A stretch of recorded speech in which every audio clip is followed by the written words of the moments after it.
네, 현재 시각 오후 2시 14분 지나고 있습니다. 코스피는 1.5% 가까운 강세를, 코스닥은 무려 2% 넘는 급등을 보여주고 있는데요. 이제 시장에서는 코로나로 인한 피해를 다 겪고 이젠 포스트 코로나를 바라보고 있습니다. 이 소비의 진작을 위해서도 정부에서 긴급 재난지원금을 내놓고 있는데 이에 대한 이야기도 또 들어보도록 하죠. 김원식 경제평론가와 함께하겠습니다. 어서 오세요. 네, 안녕하십니까? 네, 안녕하세요. 이제 날도 좀 더워지면서 많은 분들이 사회적 거리두기도 살짝 완화가 되고 네, 있고 그렇죠. 길거리로 나가고 있는데 여기에 좀 도움이 될 수 있는 게 긴급재난지원금이에요. 전 네. 국민에게 지급하는 추경재원인데 우선 출처부터 들어볼까요? 그렇습니다. 네. 긴급재난지원금, 그래서 애초에는 한 7조 6천억 원 정도 지출을 하겠다 이렇게 밝혔는데 좀 늘어났습니다. 그래서 한 4조 6천억 원 정도 더 돈이 풀리게 되는 그런 상황인데요. 구체적으로는 국채 발행이 한 3조 4천억 원 정도 될 것으로 이렇게 보여지고 있고 또 세출 구조 조정을 1조 2천억 원 정도 이렇게 한다고 봤습니다. 사실 국채 발행에 관련돼 가지고 그동안 논란이 상당히 많이 이제 있었는데요.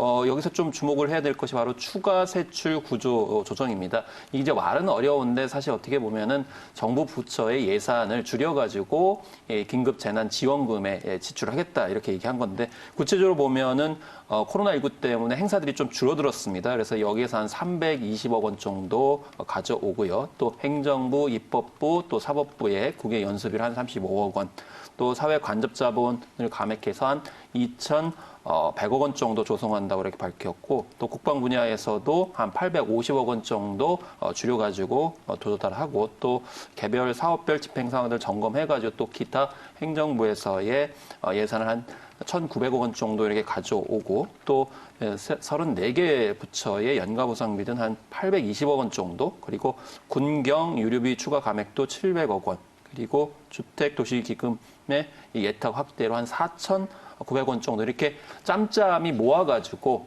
물론 이제 혈세로 조성된 예산인데 이것을 좀 조정을 해서 국민들에게 필요한 긴급 재난 지원금으로 이렇게 돌리겠다 이렇게 정부에서 밝히고 있는 상황입니다.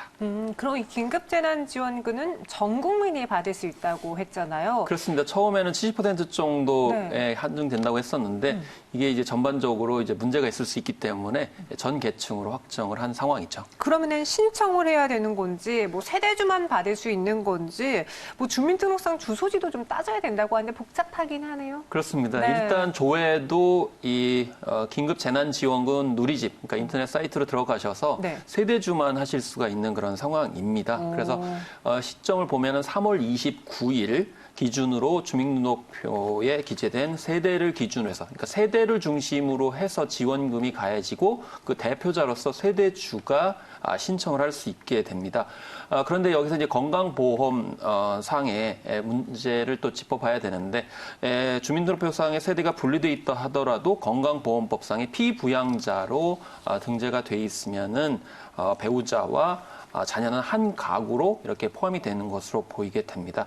다만 이 건강보험 가입자와 주소지를 달리하는 직계 존속, 부모가 건강보험상의 피부장자로 등록돼 있다 하더라도 이것은 같은 경제공동체가 아니고 별도의 가구라고 산정을 하기 때문에 이것 좀 주의를 하셔야 됩니다. 그리고 3월 29일 이후에 타 주소지로 전출입한 것은 반영되지 않기 때문에 좀 조심을 하셔야 되고요. 그리고 신용 체크카드 포인트 충전의 경우에는 지역과 관계없이 소지하고 있는 카드사 홈페이지나 연계된 은행 창구에서 이렇게 가입을 신청을 하실 수 있기 때문에 뭐 이건 좀 지역에 상관이 없고요. 선불이나 뭐 이런 카드 같은 경우에도 관할 광역단체 또는 기초단체에서 쓸 수가 있는 그런 상황입니다. 근데 다만 여기서 아까 이제 세대주 말씀을 하셨잖아요. 네. 그러다 보니까 좀 청원을 올리는 경우가 생겼어요. 왜냐하면 지금 현재 이혼 중이기 때문에 향후에 같이 그 재난지원금을 쓸 수 없는 상황을 또 호소하기도 하고요.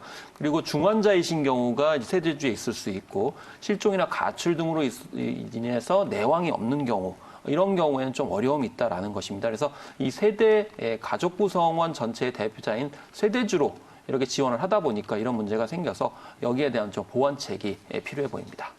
이 긴급재난지원금 앞서 말씀하신 것처럼 이제 카드를 통해서도 받을 수 있고 충전받을 수 있고 아니면 이제 상품권을 통해서도 받을 수 있는 거잖아요. 어떤 방법이 네. 조금 더 유리할까요? 일단 뭐 말씀하신 대로 신용카드, 체크카드 그래서 카드 형태로 하는 게 있고 이건 이제 금융권에 연계돼 있는 경우에 이제 가능한 것이고요. 네. 그다음에 지역사랑 상품권이라는 게 있죠. 이건 지자체에서 발급하는 것입니다.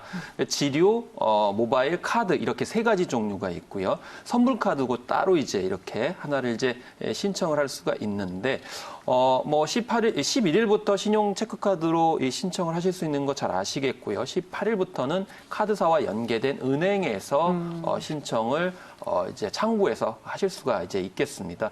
그런데 자치단체별로 신청이 좀 상이할 수 있기 때문에 홈페이지나 전화로 좀 확인을 하셔야 되고요. 그런데 이 카드 같은 경우, 그 카드사의 카드 같은 경우에는 이 기존의 카드 포인트와 다르기 때문에 사용한 금액은 카드 청구에서 이제 자동적으로 차감이 되는 점을 좀 주의를 하셔야 되겠습니다. 그리고 발급 과정을 보게 되면은 지역사랑 상품권이나 선불카드는 두 번 방문 없이 신청을 하실 수가 있기 때문에 이런 점을 참조를 하셔야 됩니다. 특히 수량 부족할 수 있는 그런 상황이 있을 수 있습니다. 그래서 미리 좀 고지를 하기 때문에 체크를 하셔야 되는 그런 측면이 있고요. 또 신용 체크카드 충전이라든지 지역사랑 상품권, 선불카드는 사용처와 용처가 정해져 있죠. 네. 그래서 백화점이라든지 대형 마트라든지 온라인 쇼핑몰, 유흥업소 등을 이제 가셔가지고 사용할 수는 없고 그 외에 좀 동네 소상공인, 자영업체를 가셔가지고 사용하셔야 되는 그런 상황인데요. 지자체마다 사용처가 좀 약간 일부씩 다르기 때문에 이런 점들을 좀 참고를 하셔야 되는데 특히 모바일 결제 같은 경우에는 많이 사용을 하시는데 결제 방식을 현장 결제로 선택을 하신 뒤에 사용을 할 수가 있기 때문에 이 점을 좀 참조를 하셔야 되겠습니다. 어쨌든 중요한 것은 네. 이 지역에서 많이 이제 활성화되는 쪽에 초점을 맞춰가지고 이제 되고 있기 때문에 아무래도 이제 지역 쪽에 이제 내왕이 있으신 분들 같은 경우는 그쪽 지역에 이런 이제 지역 사랑 상품권을 사용하시는 것도 이제 바람직해 보입니다. 네, 이 긴급재난지원금 그럼 실질적으로 경제를 살릴 수 있는 효과가 있는지도 궁금하고요. 요즘 그런 뉴스가 많아요. 이 지원금을 쓸 수 있게 되니까 마트에서 기존 가격보다 또 가격을 인상해서 판다. 이런 뭐 불만의 목소리도 나오고 있는데 경제적인 효과에 대해서는 어떻게 판단하세요? 일단 그동안 정치권에서도 경제적 효과에 대해서 참 설왕설래했습니다. 한쪽에서는 효과가 있다, 한쪽에서는 없다 이렇게 얘기를 했는데 기본적으로는 이제 국회 예산정책처에서는 기존의 어떤 7조 6천억 원 정도에는 한 0.097에서 0.01147 정도 효과가 있을 것으로 이렇게 예측이 되고 있고요. 지금 늘어났는데 4조 6천억 원 정도 늘어났는데 그러면 0.2% 정도 늘어난다 이렇게 얘기를 합니다. 근데 체감 경기가 제일 중요하겠죠. 그래서 아까 말씀드린 것처럼 대형 마트라든지 백화점 정도에는 사용하지 못하기 때문에 전체 경제가 살아난다는 느낌은 받지를 못하겠지만 지역 경제는 약간 이제 활성화가 된다는 측면에서의 느낌은 있을 거라고 생각이 듭니다. 그렇기 때문에 이제 지자체에서 굉장히 신경을 많이 쓰고 있는 그런 상황이고요. 예, 말씀을 하신 것처럼 잘못하면은 이제 웃돈을 받아가지고 가격을 이제 상승시키는 경우도 생기고 있어 좀 우려스럽고요.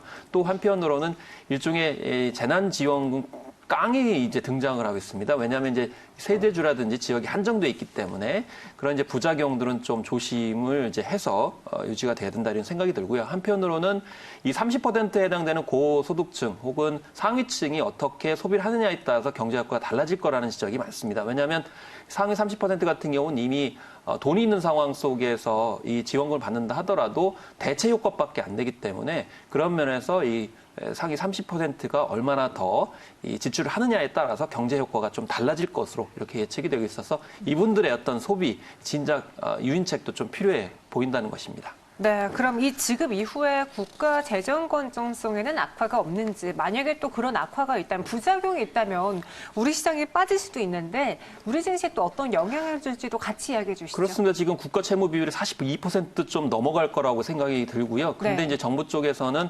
OECD 국가 평균이 110%이기 때문에 걱정이 없다. 이렇게까지 얘기를 하는데 어쨌든 채무 구조는 굉장히 늘어날 것으로 보이게 되고 채권을 발행을 하게 되면 결과적으로 회사채와 경쟁 관계가 있어서 기업 쪽에 위축 위축이 된다는 지적도 있기 때문에 제3차 경정에서 규모를 얼마나 하느냐에 따라 가지고 민간 시장이 좀 타격이 있을 거라고 생각이 들어요. 그래서 한 30조 원 정도 한다고 그러는데 고용 안정이라든지 기업 경제 활성화를 위해서 필요한 부분은 있지만 사실 재원 마련이 쉽지 않기 때문에 국채 발행을 하게 되면 재정 경쟁성에 좀 이제 타격을 받을 것으로 생각이 들긴 합니다. 이런 부분에 있어서는 좀 장기적으로 좀 조심해서 고려해야 될 필요성이 있겠고요.